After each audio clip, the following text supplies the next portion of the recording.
Thank you so much for joining us today. And let's just start off with you graduated from Ohio Media or Ohio Center for Broadcasting, which is now Ohio Media School. And what caused you to enroll in the school in the first place? So it's a crazy story. So I didn't know anything about Ohio Center for Broadcasting at that time. And me being an up and coming rapper, trying to, get myself in the game and on the radio and all that stuff.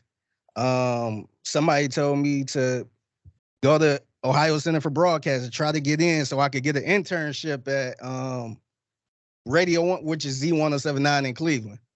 So I'm like, man, that's a good idea. Maybe I could, go to this school, get this internship, and try to play my music on the radio.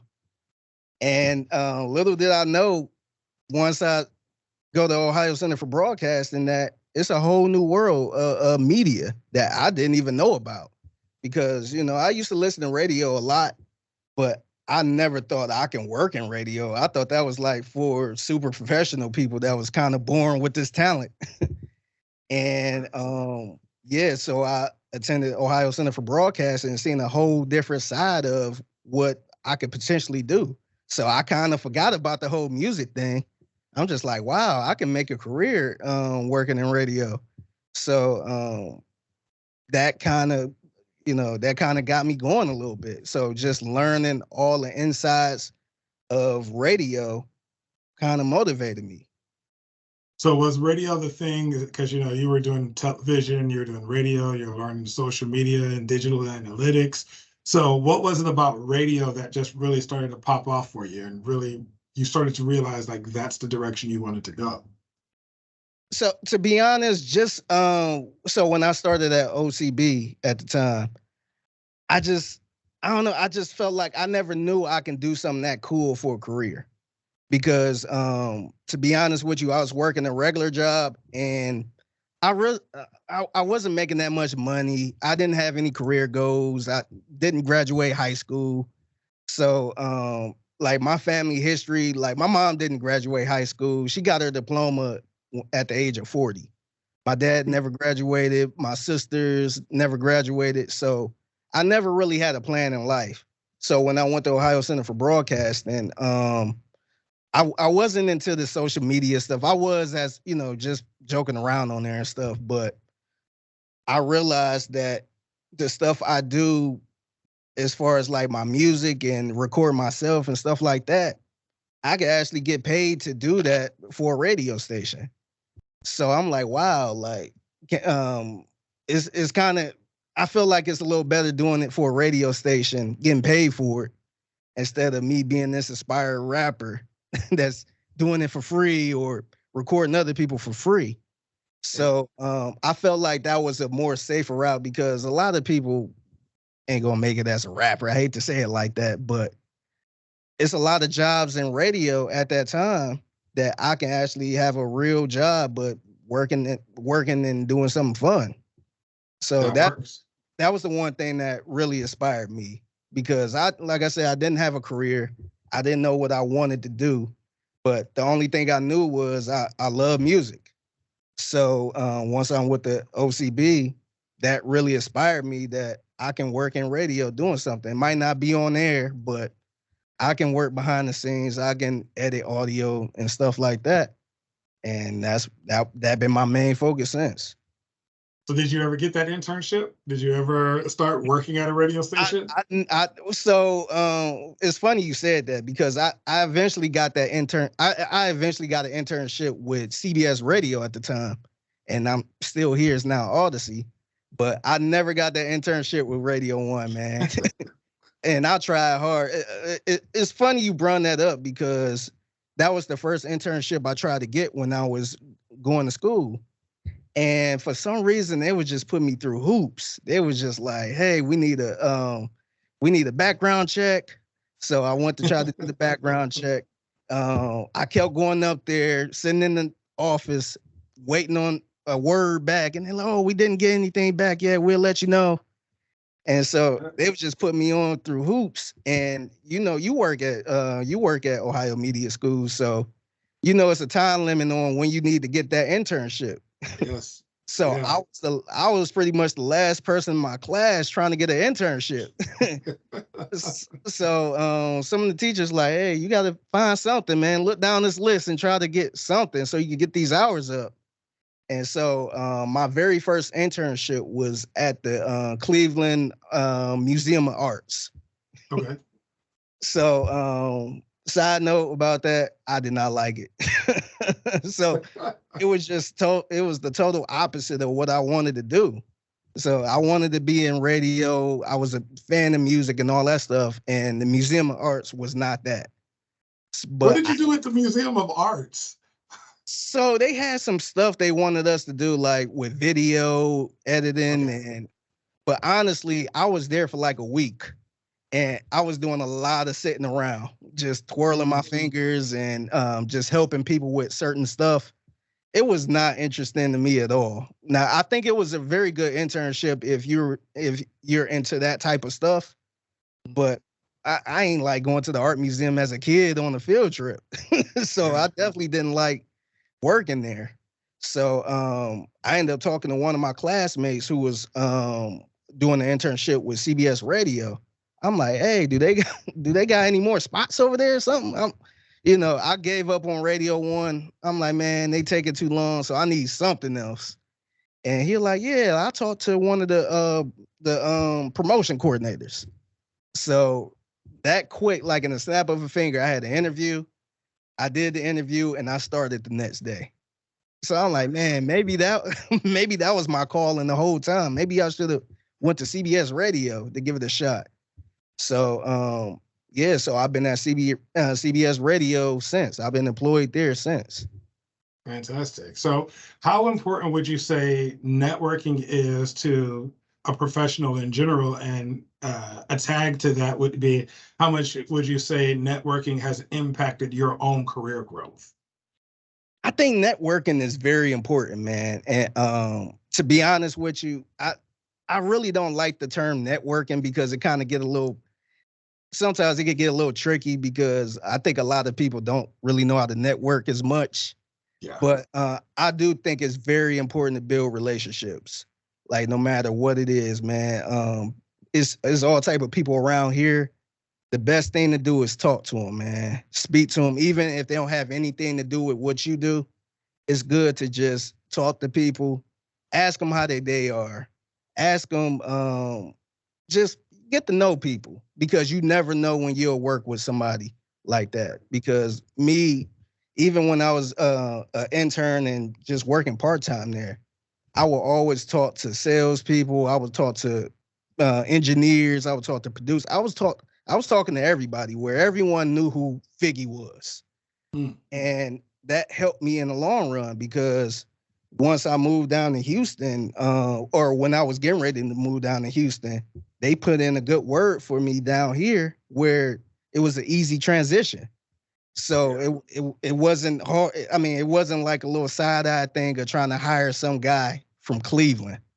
So it was, somebody put in a good word for me because I was a good person to them. And that helped me down here. And so I carried that same mentality down here, just, asking people what they do, picking their brain, learning what they do, and just being a good person, just being down to earth and creating that dialogue. I think that helped out a lot. So to answer your question, I think networking do help a lot, but I just kind of hate the term networking a little bit because some people, I run across a lot of people like that say, hey, what do you do? I'm trying to network. But really they're trying to get cool with me so they can, get in somewhere. Yeah. And it's like, man, like that's, networking is about building that relationship. It's about, learning about other people and, showing a lot of things, showing who you really are. And if that opportunity comes, then I can be like, hey, so-and-so over here is good at editing videos. Maybe I can put in a good word for you because we built that relationship. Absolutely.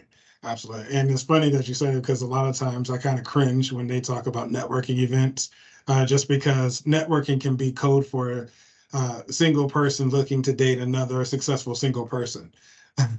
So, when you go to a networking event, you're like, are we really networking, or is this just professional single people trying to mix and mingle? So I get it. I get it 100%. So with that being said, then what would be some advice for people? Because we've got people that are watching via YouTube and people that are here right now. What is some advice and some steps that you would give to people who are saying, yo, I know I need to network, but Figgy, honestly, I don't know how to network. What would you tell them? I would say, honestly, I would probably, I don't want to say get out and mingle, nothing like that, because you don't want to mingle in the wrong places. But I would say try to find some stuff you're interested in, and find people that's interested in the same thing you do, and just kind of build that relationship, man. Because there's a lot of people I met just off the strength of us liking podcasts or us being into like different equipment and stuff like that. So like right now I'm recording on a Rodecaster. I end up meeting somebody who was talking about the Rodecaster as well. And we kind of talk on and off about different little programs and different this, different that. And like I said, you never know when you might need somebody or somebody might need you. And I think the best way to do it is just to kind of, I hate to say it like this, but kind of get out a little bit, try to find people that have the same interests as you, and just kind of get to know them and share different ideas and stuff like that. All right. Sounds good. Sounds good. So what is something on the flip side of that same coin? What is something that people should not do when they go to a networking event?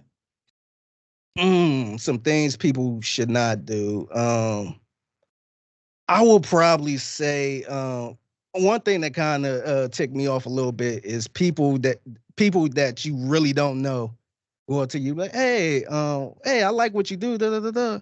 Hey, can you put a good word in me so I could get in? So I get a lot of people who like listeners of the show and stuff like that, and shout out to them.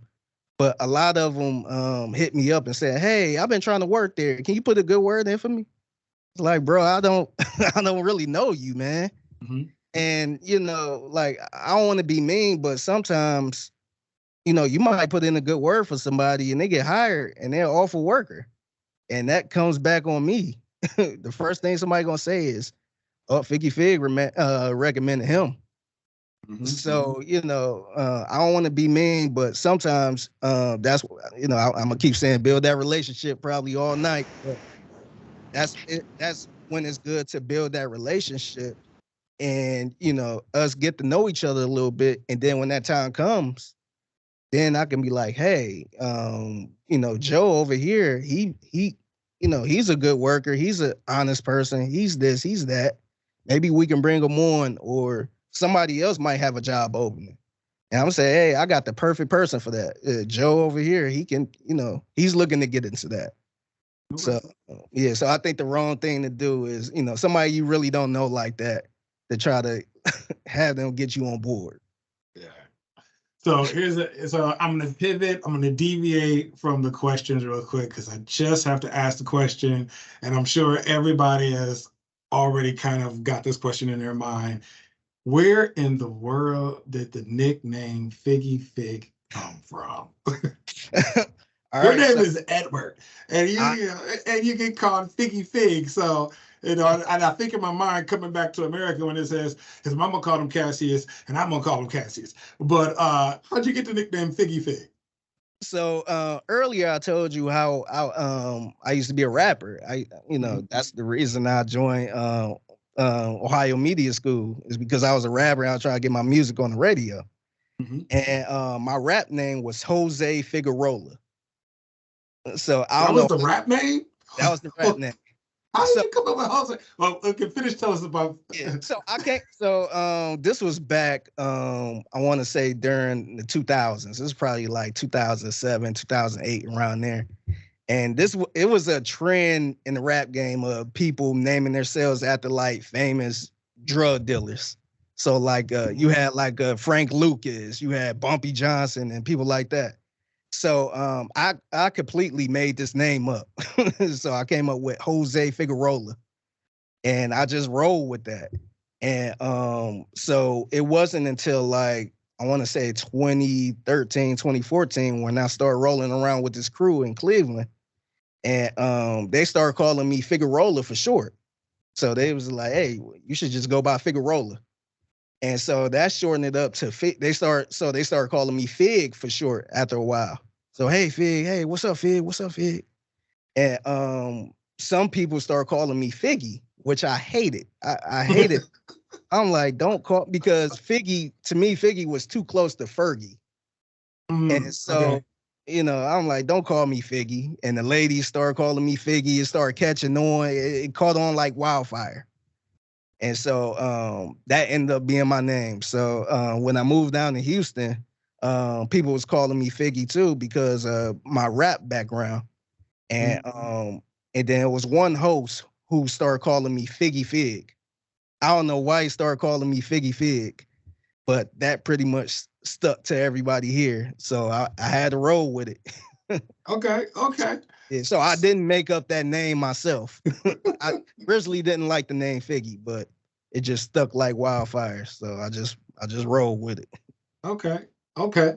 So now so tell us about your job as a producer. What do you do as a producer at Sports Radio 610 Houston? So I'm on the midday. I'm the producer of the midday show In the Loop with Landry Locker and John Lopez. Shout out to them. They've been with me from the beginning. So a lot of things I do pertaining to the show is I grab a lot of audio they might want, some audio they might play during the show, and on the show I pretty much we go with a rundown just like any other show, and we talk a lot of Houston sports, obviously, and whichever audio they want to play at a certain time, I will play it. And I chime in a lot. They always ask for my opinion, so I'm probably on the air more than I should as a producer, because a lot of times producers be more in the background. But I kind of they kind of made me part of the show too. So I do a lot of that. I do a lot. I make sure they go to break on time because it's still a radio station. They got to go to break on time so we can play commercials and stuff like that. I make sure they do their live reads and all of that. So our show, we really don't book guests as much. We're not guest heavy, but whenever we do have a guest, I call the guest up on a hotline. Sometimes I take calls, but we're not a call heavy show. So I just kind of make sure everything stay tight, everything stay good. If we had giveaways, I make sure they do the giveaways and I pick the winner and stuff like that. So it's pretty laid back. But as far as stuff outside of the show, I do help out our program director with writing promos, different ideas, stuff like that. I make sure our promos are fresh. So for people that really don't know what the promos are pretty much the imaging. And we do a lot of our imaging based around what happened in sports from a local angle. So if we have let's say we have Dusty Baker on the show, who coaches who's the manager for the Astros, we we have a clip of him saying, "Hey, I think the Astros going to be pretty good this year." Because we got these players coming back and that's happening and all that stuff. So we would make that into a promo, and I make sure I put it in the system so it could play right before they go to break and play the commercials. So yeah, so I do a lot of everything around here, man. So it's so much. What would you say are, being the producer of the show, what would you say are some of the most important skills that you need to have to be successful doing that? And of those skills, what did you learn from Ohio Media School or Ohio Center for Broadcasting, now OMS, that you take into your job every day? So I think one of the most important skills to work our show, or I would probably say any show, here is you got to be able to multitask because sometimes there's a lot going on. And I know up in Cleveland, they actually have a producer and a board operator that's separate. But here, you are the board operator, you are the producer, you the guy that answer the phones, you the guy that play the audio. So they kind of jam like 5 or 6 jobs into one. So you really got to multitask. So what I usually do during the show, you always got to pay attention to the show because sometimes things can change within the segment and you got to be able to adjust. So most of the times I have my headphones in, I have one ear open so I can hear what I'm doing, around the board and all that stuff. And what I like to do, so we podcast each segment, well, not each segment, but each hour of the show. And so what I like to do, I like to get it up there as soon as possible. So once the segment ends, I edit it, I take the commercials out, I upload it on the podcast, and then go to the next thing. So I'm doing all that during the show too, while listening, while making sure we're good. We don't have any breaking news. Just keeping an eye out just in case they want to play a clip here or there. So I think the most important thing is multitasking for sure, because otherwise you might be focused on one thing and you got to do this, and maybe it's a giveaway here, so you got to answer the phones while they're still in the segment, and you got to make sure they don't go to break early and all that stuff. So I think it's very important to kind of multitask. And to be fair, it will take some time because I didn't master it the first time I started doing this. But after a while, the more you keep doing it, the easier it get. Sounds good. So now now you said that you do, as the show is happening, you put the podcast up. So you do editing during the show to get the podcast up. Tell us about that. Yeah, so Audacy wants us to podcast the full show within hours. So what they want us to do, so each hour 1, 2, 3, 4, and then they want us to podcast 3 separate segments. I want to say, I should know that, but 3 separate segments. And so how that process go, we have a thing called a skimmer. I want to say, yeah, it's the skimmer. So after each hour goes by, then that audio from that skimmer is available. Now, the skimmer is pretty much for podcasting and for different people like sales reps and stuff like that. If they want to, pull some audio of like a commercial play for a client. So they want to pull that audio and send it to the client so they can hear their commercial being aired and stuff like that. So what I do, some people wait till later to podcast it, but I try to get it up there as soon as possible because it'd be a lot going on. So the quicker it get up there, the better. And so what I do in a commercial break is probably the best way to do it is to once it's available, I download it, I take all the commercials out, I make sure it's nice and edit it, and then I save it. And once I save it, we have a own personal site we go to upload our podcast. Mm-hmm. And once we upload it, and I write the description and all that stuff, and that's how we do it. Sounds good. All right. Well, it's about to be the top of the hour, and we're going to open the floor up for people to ask questions. So for everybody that's here right now, all you have to do is you're ready to ask a question, just hit your hand feature like this, and you'll see your hand pop up. And then what we'll do is we will call you to ask your question. When we call you to ask your question, make sure you introduce yourself, say your name, and then, if you want to say something about yourself, you can, and ask your question. So Fig, you can go ahead and answer it. I ain't gonna call you Figgy Fig. I'm gonna call you Fig because I don't want you mad at me. Oh no, you good. I'm good with the name Figgy Fig now. I'm good with it. So let's jump right into it. Let me see. First person up. I see David. Go forward. You've got the floor. Thank you, Mr. Phillip. Hey, what's going on, Figgy Fig? What's going on?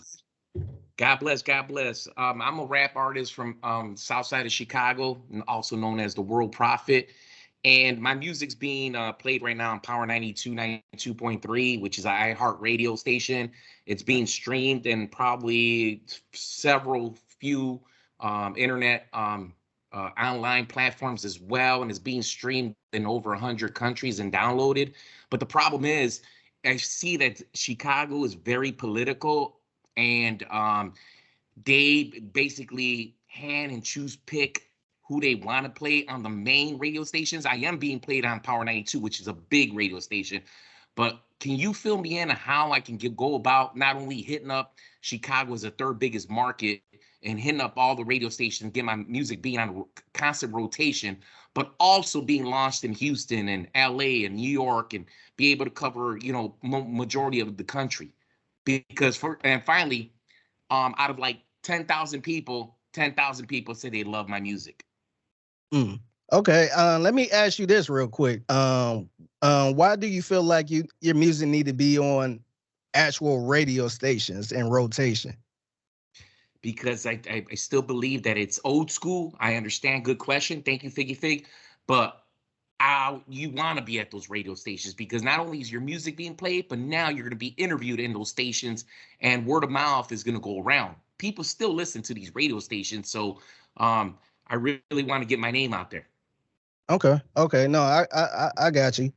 But honestly, man, to be honest with you, I think you could get by without actually having your music on all of these stations, man. There's so many different outlets where you could get on and pop it without the radio. And I hate saying this because I actually work in radio. I don't want to say radio is dying or anything like that. But, man, there's so many big artists that never get their songs played on radio, man. I think social media and YouTube stuff like that, I think that can help you out a lot.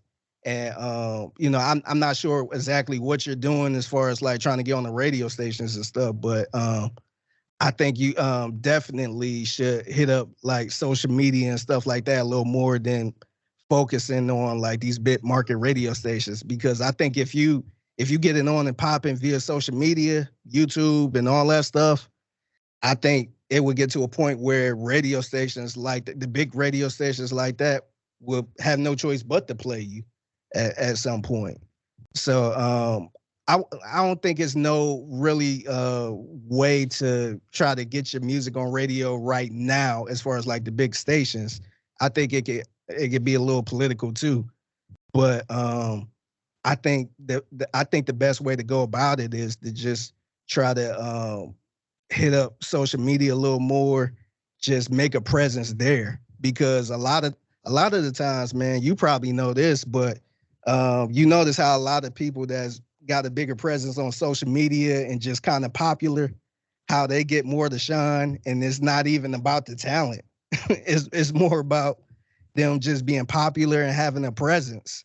And it's like, how is this person getting all this shine and the song not even good? The song is awful, but they just getting more to love because they got all these followers and, they got all this attention on social media. So I think that's the key to get more on radio and stuff like that.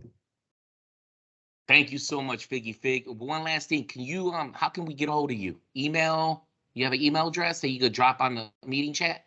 Yeah, I can. I guess I could just put it in the chat, right? Okay, thank you so much. God bless you. Thank you, Mr. Phillip. Oh, my pleasure. My pleasure. Thank you so much. Technology has changed so much right now. It's really changed the game for anybody that's an artist. We were just having a conversation yesterday, and once upon a time, and I'm dating myself, so all y'all watching, don't judge me. But once upon a time, autographs were the thing. You meet somebody famous, you get an autograph. Well, now everybody has a cell phone. So why sign something when you can just pull your cell phone out and take a picture with the celebrity? So autographs is now a thing of the past just because technology.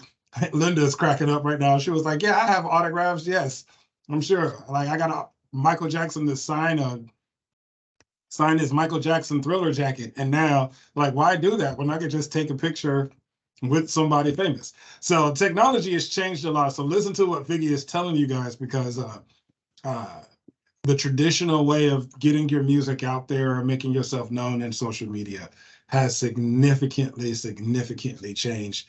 And as Linda said in the chat, a picture is worth 1,000 words. So, yeah. And not to mention, to piggyback off of what you just said, I think now we get to a point where, like, how many times you listen to the radio and you hear the same song every hour? yeah. So, like, a lot of people, and, you know, I hate to say this because I work in radio, but a lot of people don't even listen to the radio like that, man. A lot of people put on Pandora, a lot of people put on Spotify and all that stuff. And I think a lot of people that's on the radio right now are the big dogs, the Rihannas, the Lil Babies, and stuff like that. So some of my favorite people I listen to don't even be on the radio that much, and they're making just as much money. So I think it's a way to do it without actually being on the radio like that, man. You can make a presence online. Yeah, I agree. Well, Deborah Brown, you got the floor. Talk to us. Hey, everybody. I was actually curious about, I know you said you work at Audacy, and if we wanted to try to work there at some point, how would we go about applying, and where will we go to apply? Okay, the best way to apply for Audacy is just going to audacy.com. It's an easy site. They got all type of job listings. I don't know where you're at currently, but just go to Audacy. You could search your city and see what different positions they have open. So honestly, I go in there just to look, just to see what's available. Sometimes I look in Cleveland, see what they got available. I kind of look around. Like, I ain't trying to leave nothing, but sometimes I just look around to see what's available. And that's the best way to do it. Okay, and my next question is, do you have to, like, just submit a resume and that's it, or? So you could definitely submit your resume for sure. I think they have a option where you can I guess click a button and it pretty much put your resume on all the stuff you have to fill out on the actual website. So yeah, they ask you a few questions and you know, experience and all that stuff. And I will also I guess to spice it up a little bit, they have a section for your cover letter, I want to say. I would say just, you know, make sure you have a cover letter prepared and do a little research on the position you're applying for. Try to look and see who's in charge, and write that cover letter, put that person's name on there. If it's Joe Smith, hey, Joe Smith, this is Deborah, and I am applying for the, you know, kind of, you know, make it personable. So you don't want to just look like you just hitting apply, submit. So I would say use the cover letter to your advantage. Okay.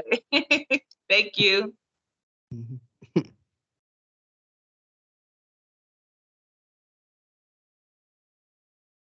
Phillip, you're muted. Phillip. Yeah. Everybody does every now and then. You know, it happens every now and then. You know, it's supposed to happen. Thank you so much. It's so funny. The facilitator is muted, and you see my mouth moving, and you get like 5 people say, "Hey, dude, you're muted." So it's fun times. I want to make sure I appreciate it. I want to make sure that we get some of the people in the chat as well as we get some people. And Taisha Coleman said, "What's the most challenging thing at work?" The most challenging thing at work currently, it's challenging. I would probably say, so right now, I'm always looking to improve myself. And probably the most challenging thing is trying to make sure my brand is good. Like, I'm going through a whole phase now where I'm trying to make sure my brand is good, because I ain't gonna lie, like, as a producer is usually behind the scenes. So I feel like I'm in a unique position because a lot of people know me from being on the show. So now I'm in a position where I'm trying to use that to my advantage and trying to get some ads, get some live reads and stuff like that. So I think the hard part is trying to show people my life, trying to post more, trying to be on Instagram more and all that stuff and still be myself. So I feel like that could be a little challenging because in my brain, sometimes I'll be thinking like, nobody want to see me. Nobody want to see what I'm eating. But, I got to make it cool. I got to make it look cool. And a lot of people look at me like I'm somebody that they want to see. And sometimes it's hard for me to get that through my brain because I'm like, ain't nobody thinking about me. But truth be told, it is a lot of people that's interested to see what I'm doing at times. So that could be a little challenging too. I agree 100%. Linville from Linville Nelson asked the question, how early do you usually get to work to have it organized to your specifications? So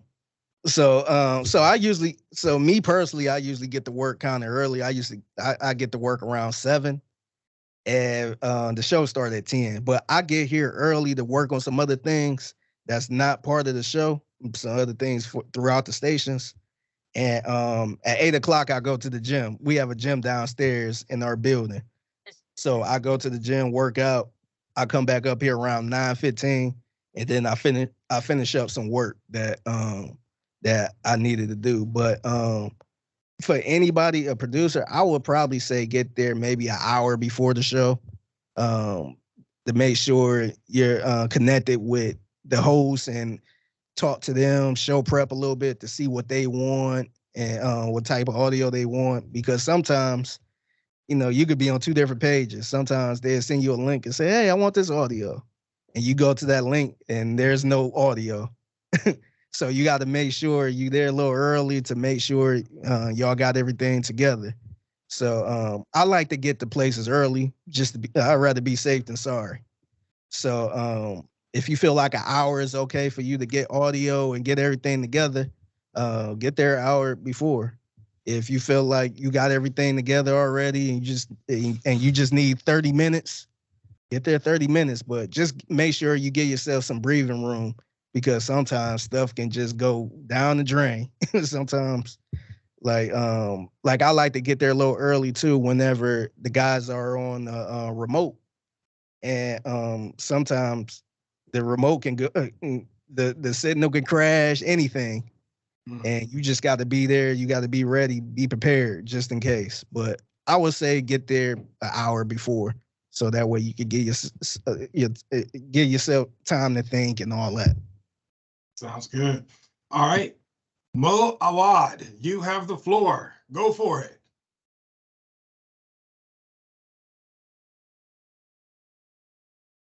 Hopefully I said your name right. Mo Awad.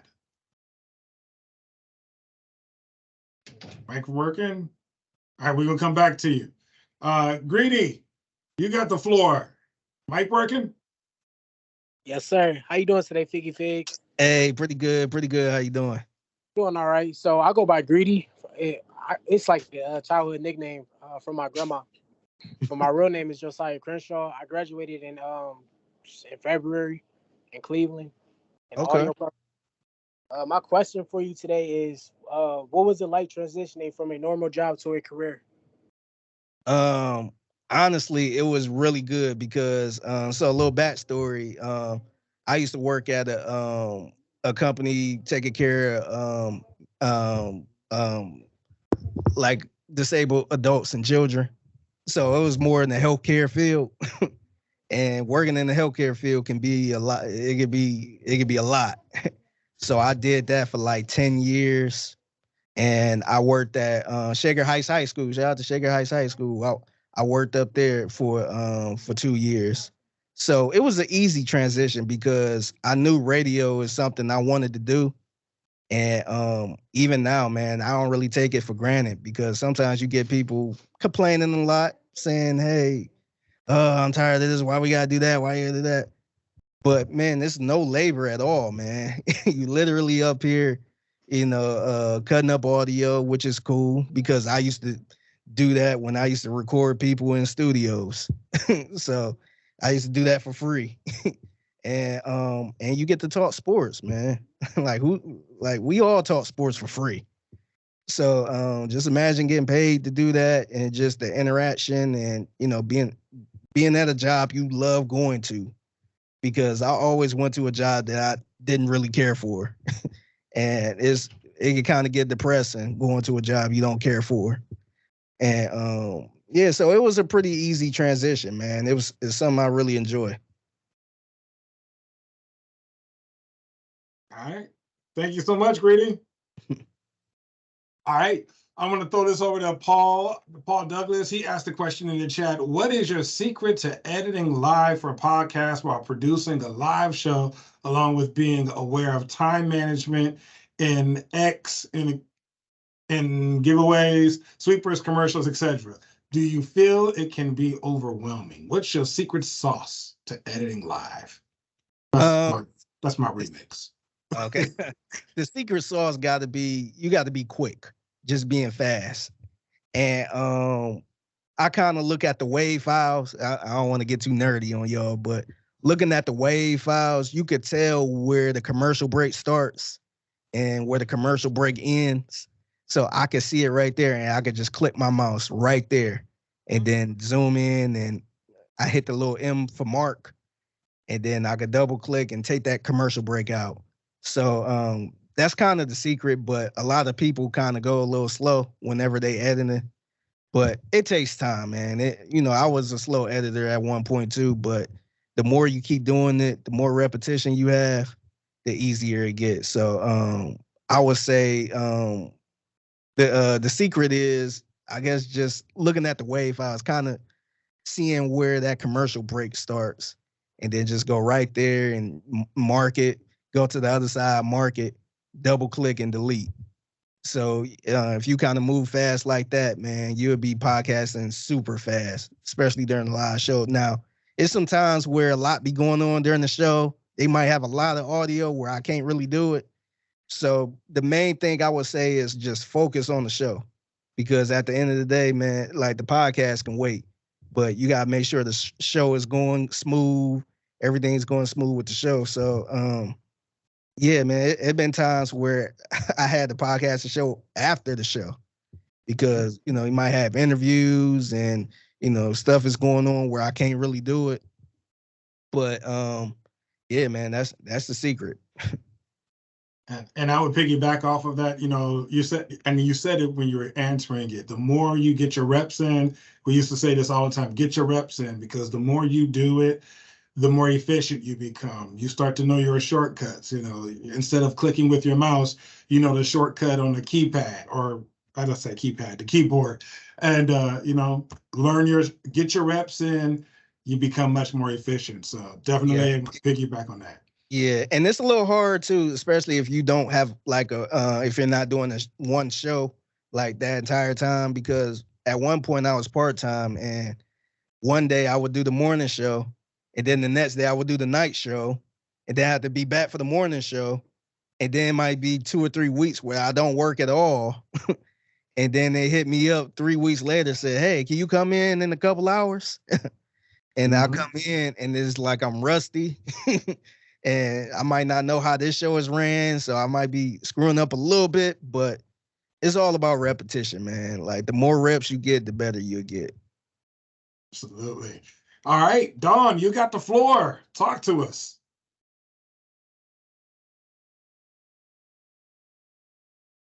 Hi, Phillip. Hi, Figgy Fig. What's going on? Hey, so my question is, my 2-year anniversary is coming up at Ohio Media. I'm still in school. My question is at first when I came, all I thought about was I'm going to be an on-air personality. But now I found my love in other areas. And I'm looking at you like, yes, I came to the right webinar.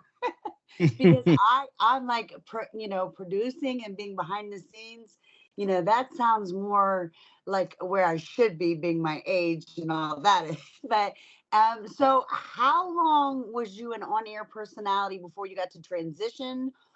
Or what, did you just get to go right into it through the internship program you did? So side note, I was never really on-air personality. I ain't really make it that far yet, but it's Okay.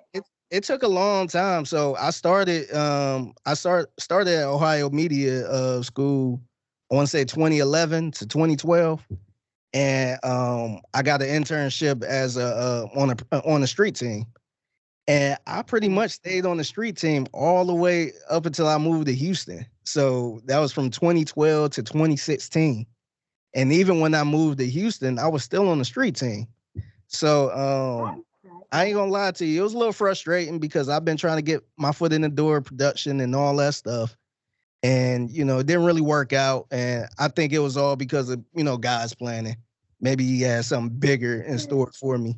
But yeah, so it was a couple times where I'm like, man, maybe I'm gonna have to give this up because I can't keep chasing this dream, but I didn't give it up. And once I moved down here, I started on the street team again. And I'm like, you know what? I'm gonna put my all into this. I'm gonna try to talk to as many as people as I can, build them relationships. And I finally got my foot in the door where, I kind of put the street team behind me and, I worked part-time and finally got in a position where I got a full-time position on the midday show as a producer. So technically I'm not like an on-air personality, but yeah, so it took me a long time. But if I could do it, anybody can do it. It takes some time. Just make sure you build on relationships, stay positive, and you'll get there. Thank you. Thank you for that. Great seeing you guys. Thanks again. Thanks, Don. Thanks. So I definitely want to just say, hey, make sure you guys commit to the process because he said it right there. It didn't happen immediately. And the same thing happened for me. I'm 23 years in the media industry, going on 24. And my first job was in radio. And everybody said I had a voice for radio. When I got my first radio job, I didn't talk for a year. I was a board operator. But commit to the process. It's worth it. It builds character and it shows people that you really want it. So definitely. Kassan, let's check for Moawad. Moawad, are you still there? Your hand is up. I want to make sure we don't miss you. Moawad, you there? Yes. Go ahead and ask your question. You know what? The whole thing was muted. I forgot to unmute it. Sorry. But no problem. It's okay. So like for me, I kind of want to be I like the radio. I listen to sports radio. I love talking sports, all kinds of sports, whether it's basketball or football or baseball, hockey. It's okay. I love it, right? But the thing is, I like the radio so much. I went to BeOnAir in Illinois. I'm downtown Chicago. So I go to Illinois Media School, which they've been so amazing and awesome. I've already recorded like 5 commercials. I got my own blogs and stuff like that. And they're teaching me. And I thought I knew everything because I've been a technology manager for over 16 years for school districts, which I had to do presentations and performances and all kind of stuff.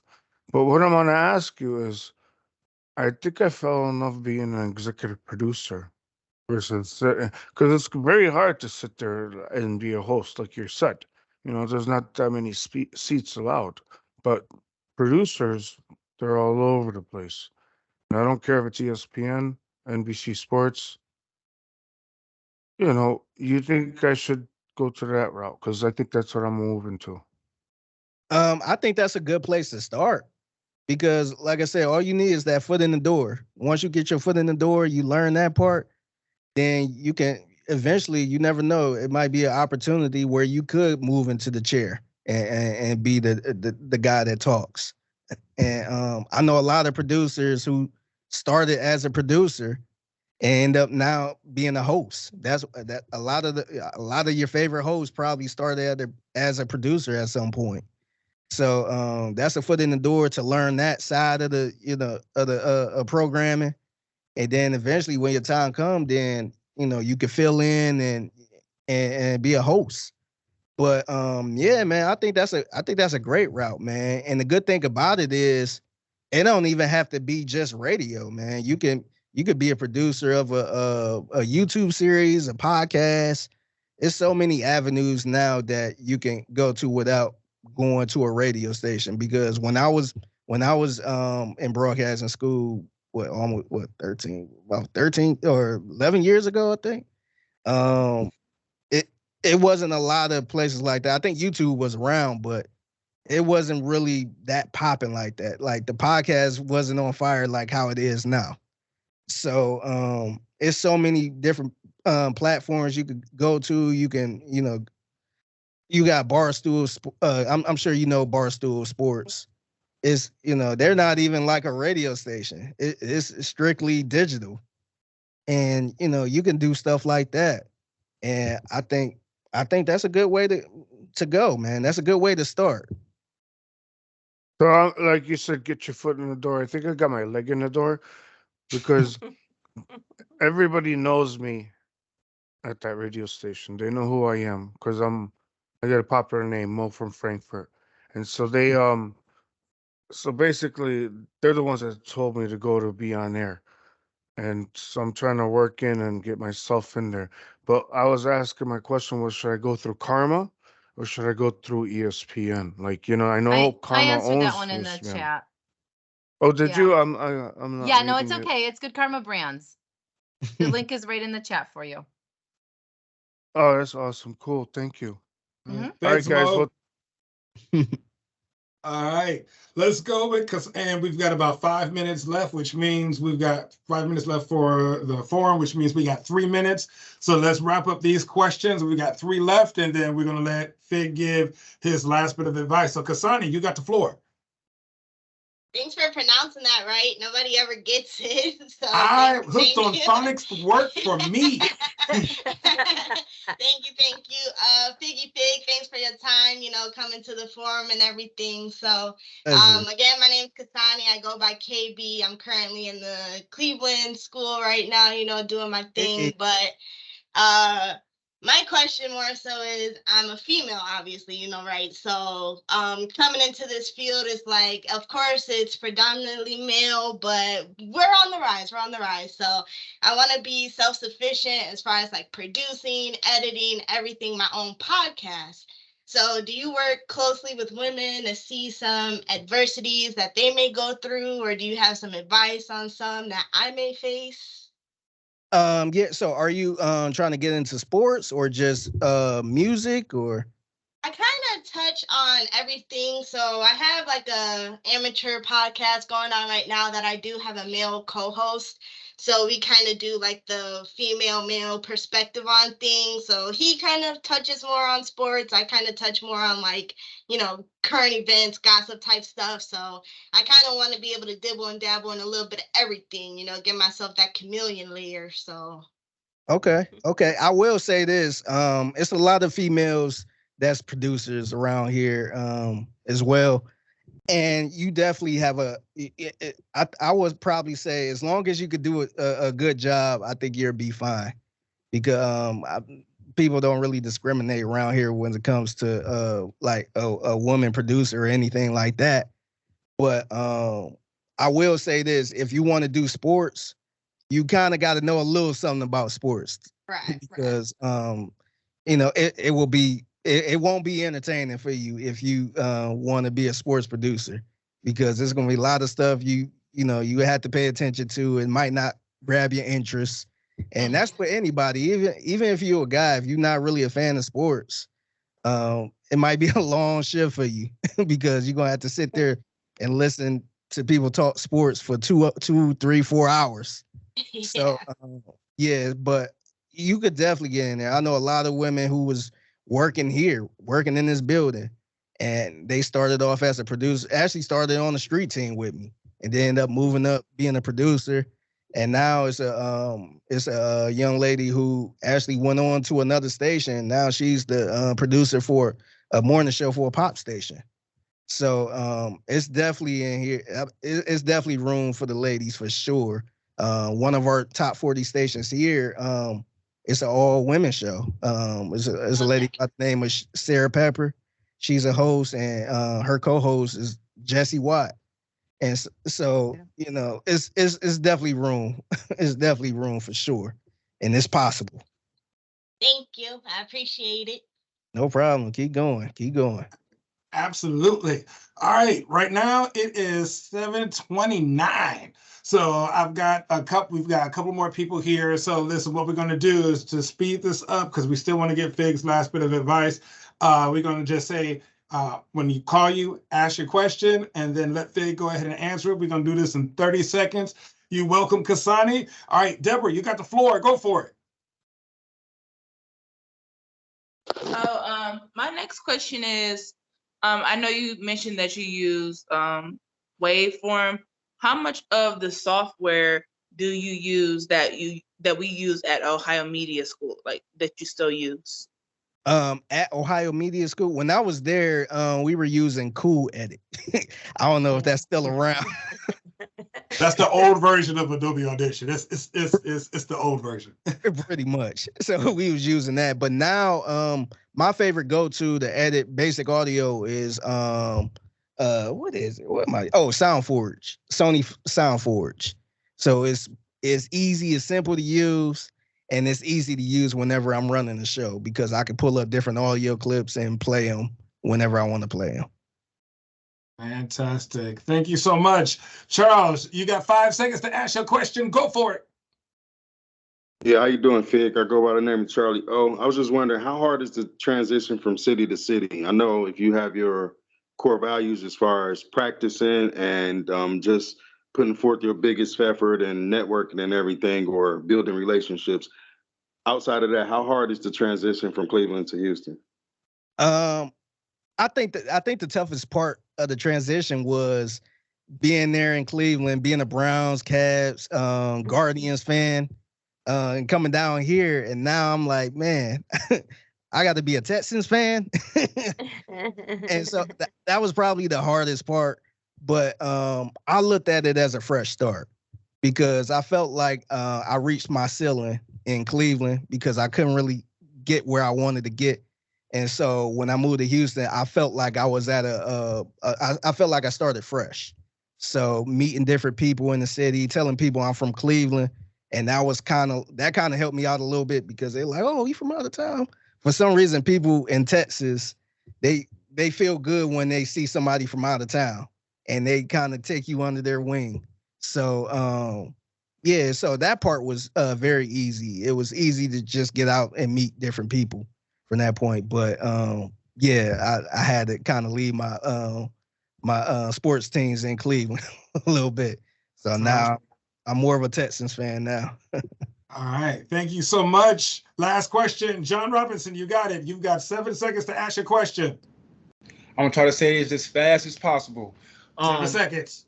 I'm interested in sports broadcasting and sports debating, like analyzing, but I'm also interested in giving my worldviews. So I want to ask you, your advice, should I come in the game making them hate me first or having them love me first? Because I know if I do worldviews first, they're going to hate me. If I do sports, they're going to love me. So how should I come in? I want to do both, but how should I come in?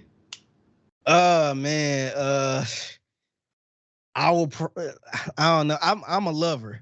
I'm a lover type of guy. I don't want to be the hater. So I would say come in with the love, man. I would say come in with the love. That works. Thank you so much, John. All right, Figgy, last bit of advice to everybody that's out here. What would you say to them today? Sorry, go ahead. No, what would you say to them? Your last bit of advice. Okay, I would say sometimes I would say it's not going to be easy. I went to Ohio Center for Broadcasting, thinking it's going to be easy peasy. I'm gonna just get this little internship and get my song on the radio, and that's it. But still to this day, I couldn't even get an internship at Radio One. So it's not going to be easy. It's going to be ups and downs, but just stay focused, man. If you really want to do this, just stay focused. If it seemed like, this is not working, try something else. And my last thing is radio. Like I love radio, and I don't want to seem like I'm bashing radio, but if radio don't work out, man, it's so many other avenues to get it to. You got a whole digital world, and I feel like radio is trying to catch up with that. So just, if you can't get in at a radio station, look to these digital. Try to go digital. Look into working with a YouTube channel or something like that, man. It's so much you could do on your own without relying on radio, because like I said, radio, I think they're in a place where they're trying to catch up to that. And it's a lot of places like Barstool, a lot of, independent places that's doing their thing right now. And, don't let, if you can't get in the radio, don't let it feel like it's the last of it and you can't do it. But yeah, just keep going. I ain't think I would be here. And sometimes I wake up like, dang, I'm actually going to a radio station to work and people actually know who I am. It's kind of wild, but yeah, just keep doing. Just keep going, keep doing it. If I can do it, anybody can do it.